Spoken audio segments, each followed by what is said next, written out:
안녕하십니까. 로드맵 수학학원에서 고2 가르치고 있는 여현종이라고 합니다.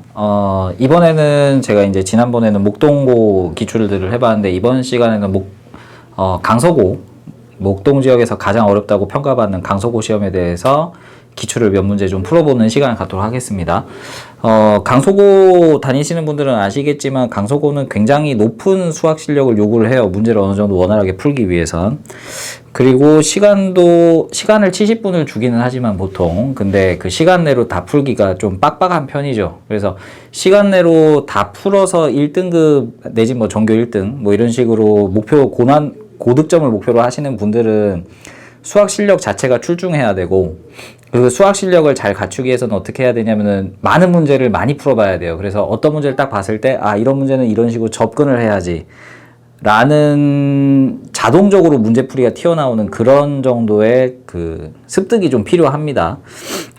제가 오늘 예로 들어드릴 문제들도요, 그런 문제들도 있고, 그 다음에 또 이제 어느 정도 좀 센스라고 할 만한 영감도 좀 필요하죠. 물론 이제 영감이라고 하는 것들, 센스라고 하는 것들이 한꺼번에 키워지지는 않기 때문에 그만큼 더 많은 경험을 해서 이런 문제는 이런 방식으로 발상의 전환을 했었구나라는 것 자체도 어느 정도 습득이 되어 있어야 좀 문제를 푸는데 좀 크게 지장이 없는 그런 상황이 오죠. 자, 여하튼 이제부터 좀 2019년 객관식 문제 좀 풀어보겠습니다. 제가 두 문제 선정을 했고요. 네. 자, 이번에 처음으로 풀어볼 문제는 객관식 15번입니다. 네. 자, 문제에 대해서 좀 설명을 드리자면, x는 양수고, 그 다음에 x는 정수고, 그 다음에 마이너스 2분에서 2분의 1 사이에 있는 c가 있는데, f라는 함수랑 g라는 함수가 말이 좀 복잡해요. 예. a에서 b로 가는 함수 fx, 그 다음에 a에서 c로 가는 gx. 자, 그래 놓고 어떻게 되어 있냐면, 자, 지금 좀 분석을 해봅시다. 자, f는 어디서 어디로 가냐면 어쨌든 정수로 가요. 네. 치역이 정수죠. 공역이 정수죠.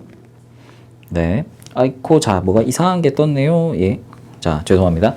자, 공역이 정수죠. 그러니까 f라는 과정을 거치면 정수로 갑니다. 그 다음에 g는 뭐냐면 뭔가 어쨌든 갑니다. 가서 어디로 가냐면 자, 선생님이 0.5로 쓸게요. 그냥 간단하게. 마이너스 0.5에서 0.5 사이의 수로 갑니다. 자, 이렇게 되었을 때 그럼 fx랑 gx가 어떤 함수냐? 10의 fx 더하기 gx가 그냥 x다 라고 되어 있어요. 자, 그러면 fx 더하기 gx를 이렇게 쓸 수가 있네요. fx 더하기 gx는 로그 x. 네, 이렇게 쓸 수 있죠. 그러면은 수학을 좀 많이 해보신 분들은, 공부를 좀 많이 하신 분들은 이런 표현 많이 봤을 겁니다. 로그 x를 fx 더하기 gx라고 했어요. 보통 어떤 식으로 할 때 많이 풀죠? 정수 부분하고 소수 부분 나올 때 많이 했습니다. 그래서 거의 대부분 이런 문제를 풀었을 때 이런 식으로 문제가 주어졌죠. 로그 x는 fx 더하기 gx고, 그 다음에 보통 이렇죠. fx는 정수 부분이기 때문에 단 fx는 정수, 그 다음에 gx는 소수 부분을 표현하기 위해서 보통 이런 식으로 표현을 많이 했죠. gx는 0 이상 1 미만. 그러면 얘가 이제 의미가 뭐였냐면 fx는 로그 x의 정수 부분을 의미하고 gx는 로그 x의 소수 부분을 의미를 했었습니다. 그러니까 이런 정도는 좀 어느 정도 습득이 되어 있다는 상황 하에서 이 문제 풀어야 돼요. 안 그러면 이 문제 전혀 건드리지도 못합니다. 자, 그런데 강서고다 보니까 이걸 살짝 변형을 한 거예요. 자, 그럼 어떻게 변형했나 좀 봅시다. 지금 변형을 어떻게 했냐면 보통 그래.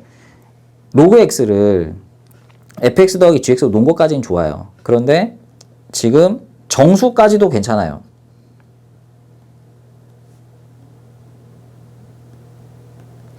자, 그래서 자, 지금 치역이 정수니까 그래, fx는 정수야. 근데 g라는 놈이 어디로 가는 거냐면 마이너스 0.5에서 0.5 사이로 가는 애다 보니까 우리가 지금까지 알고 있던 소수 부분은 조금 다릅니다. 소수 부분은 0 이상 1 미만, 0. 얼마 이렇게 써야 되는데 얘는 0.8 이런 거 못 써요. 마이너스 0.5에서 0.5 사이 수로만 써야 되잖아요. 그러니까 로그 x를 정수 더하기 어떤 수인데 여기는 어떤 수가 마이너스 0.5와 0.5 사이 수로 써야 되는 거죠. 자, 그러면 이거는 우리가 알고 있던 기존의 정수분 소수분과 좀 다릅니다. 약간 변형을 했다는 거죠. 문제를 많이 풀어보신 분은 이 정도만 보고도 fx는 뭐네? 라는 게 바로, 로그 x의 뭐네? 라는 게 바로 튀어나올 수도 있지만, 뭐 이제 좀 처음 하시는 분들의 경우라면, 좀 몇 가지 예를 들어 봐야죠. 자, 내가 이걸 분석하기 위해서 예를 몇 개를 들 겁니다. 자, 로그 x는 일단 냅두고요. 자, 만약에 자, 어떤 수, 로그 x라는 어떤 수를 정수 더하기 마이너스 0.5 더하기 0.5 사이의 어떤 수로 표현을 하기 위해서 몇 가지 예를 들어 볼 겁니다. 예를 들어서, 네, 3.34라고 해보죠. 그러면 3.34의 경우에는 어떻게 정수랑 마이너스 0.5와 0.5 사이 수의 합으로 표현할 수 있을까요? 3 더하기 0.34 뭐 이런 식으로 표현할 수 있습니다. 그러면 이게 이제 fx인 거죠. 그렇죠? 그럼 뭐 그냥 3.34의 정수분 아닌가? 라고 생각할 수 있습니다. 근데 항상 이렇지는 않겠죠. 뭐 예를 들어 선생님이 5.7 이런 거 예를 들어 보겠습니다. 그래, 5.7 같은 경우에는 정수와 마이너스 0.5에서 0.5 사이의 수를 어떤 수로 표현하기 위해서 선생님이 이렇게 한번 해봤다 칩시다. 그러면은 자, 우리가 보통 정수분, 소수분 할 땐 5 더하기 0.7 해서 정수분, 소수분 했을 거예요. 근데 조심해야 될 점은 여기 있는 0.7이 뭐가 아니죠? 0에서 1 사이 수긴 하지만 마이너스 0.5에서 0.5 사이의 수는 아니에요. 그렇죠? 그러다 보니까 이거 이제 풀 때 조금 다르게 접근을 해야죠. 이렇게 쓰면 안 되죠. 그러면 마이너스 0.5에서 0.5 사이로 쓰려면 여기를 어떻게 쓸 수 있을까? 5 더하기 0.7이 아니라 예를 들어 뭐 이런 거면 되잖아요. 6 더하기 마이너스 0.3. 그렇죠? 그러니까 5.7이라는 수의 f값은 fx라는 과정을 거쳐서 나온 값은 6이 돼요. 이거 마이너스 0.5에서 0.5사니까. 그러면 5.7일 때는 6이네.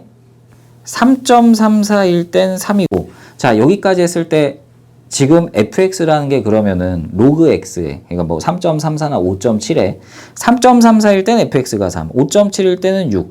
어떻게 하는지 감이 좀 오십니까? 자, 선생님 예를 몇 개만 더 들어볼게요. 자, 4.12다. 그러면 4 더하기 0.12? 4.12일 땐 fx가 4입니다. 오케이?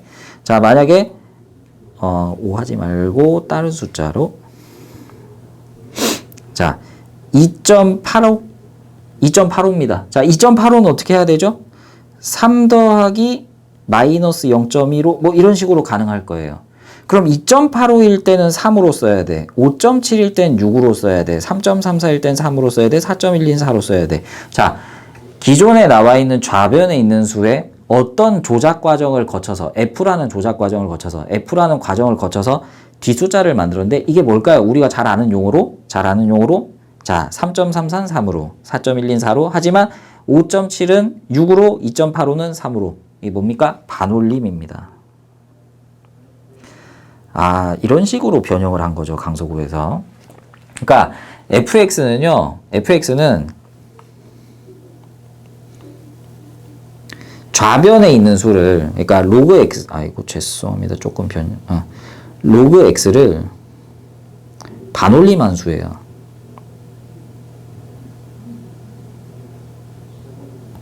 로그 x를 반올림한 수다. 그럼 반올림한 수다. 그러니까 정수 부분은 살짝 다르죠. 정수 부분은 사실 반올림 개념으로 따지면은 버림에 가까운데, 그러니까 버림이라는 거를 중학교 때 배우셨을 수도 있는데, 버림을 한 게 정수분이라면은 여기서는 fx가 반올림한 수고, 그 다음에 gx는 이제 나머지고. 그러면 이제 문제 풀 때 풀 수가 있겠죠. 자, 그럼 문제를 한번 봅시다. 자, 여기 이제 좀 예를 든 거 지워볼게요. 그러면 F10, F300, F6000이 뭐냐인데, 그러면 F10은 의미가 뭐냐면 로그 10을 반올림한 거예요. 근데 로그 10이 1이잖아요. 그러니까 따라서 그냥 F10은 1입니다. 그러니까 얘는 별로 어렵지 않고요. 그 다음에 F300이 뭐냐인데, 그러면 로그 300이죠. 로그 300의 반올림. 그럼 로그 300은 2 더하기 로그 3이라고는 쓰실 수가 있을 거예요. 그러면 2 더하기 로그 3을 반올림할 때 주의해야 될 점이 뭐예요? 로그 3이라는 노마가 0.5를 넘어서느냐 넘어서지 않느냐가 중요합니다. 0.5를 넘어서면 2.5보다 크니까 반올림하면 3이고 0.5보다 작으면 뭐 2가 되는 거죠. 그 다음에 F6000도 하셔야 됩니다. 그럼 F6000 같은 경우에는 1000 곱하기 6이다 보니까 3 더하기 로그 6이에요. 3 더하기 로그 6의 반올림하면 무엇인가? 입니다. 로그 6천이 4 더하기 로그 6 맞죠? 예. 그러면 여기도 중요한 게 뭐냐면 로그 3하고 로그 6 자체가 0.5보다 크냐 작냐가 중요한 거죠. 그러면 0.5, 2분의 1이라는 게 뭐냐? 자, 로그 3이 됐든 로그 6이 됐든 간에 기준은 뭐다? 기준은 0.5. 2분의 1이다 이거야. 그럼 2분의 1을 로그로 표현하면 뭐가 됩니까? 로그 10의 2분의 1승이죠? 그러니까 로그 루트 10이에요. 그러니까 우리가 뭘 하냐면 로그 3의 경우에는 로그 루트 10보다 작거든요. 왜냐하면 루트 10이 3점 얼마잖아요. 그 다음에 3점 얼마다 보니까 로그 6이 더 작거든. 로그 6은 로그 루트 10보다 크거든. 그러니까 로그 루트 10이 2분의 1이다 보니까 0.3은 0.5보다 좀 작은 수. 로그 6 같은 경우에는 0.5보다 큰 수가 돼서 따라서 2 더하기 로그 3의 경우에는 2 더하기 0.5보다 작은 수니까 반올림하면 뭐다? 반올림하면은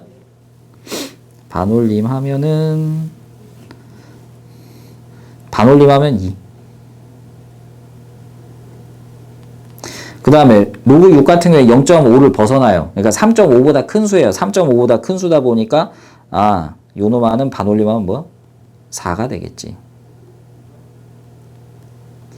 따라서 F10 더하기 F300 더하기 F6000 같은 경우에는 1 더하기 2 더하기 4 해서 7이 나옵니다.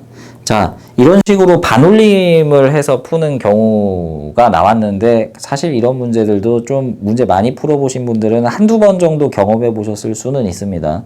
근데 경험 안 해보셨다면 지금 한번 경험해 놓으시고 강서구에서 좋아하는 표현이기 때문에 이 선생님이 내가 말하는 이제 좋아하는 표현이라는 건 강서구가 수학 1에서만 이런 표현을 낸다는 게 아니에요.